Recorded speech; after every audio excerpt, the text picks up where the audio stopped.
Perfect તમારા વળાઈ જાય તો તમારે સમજવું કે અહીંયા તમારું ઘીનું માપ પરફેક્ટ જ છે. હવે આપણે આવી રીતે બધા મીડિયમ સાઈઝના લાડવા વાળીને રેડી કરી લેશું. આપણા મેથી ગુંદરના લાડુ બનીને રેડી છે, તમે જોઈ શકો છો. અને આ લાડુ આટલી સાઈઝના તમે બનાવશો તો 20 થી 25 લાડવા બનીને રેડી થાય છે. અને આ એટલા સરસ બનીને રેડી થાય છે. આ માપથી આ ક્વોન્ટિટીથી તમે બનાવશો તો તમારું પરફેક્ટ લાડવા બનીને રેડી થશે.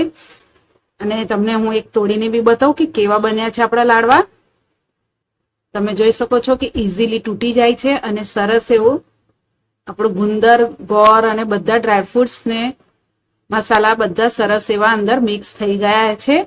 રોજ સવાર ઉઠીને તમે એક લાડવો ખાશો અને શરીરમાં ભરપૂર તાકાત અને શરીરનો કોઈ બી દુખાવો હશે એમાં રાહત મળશે.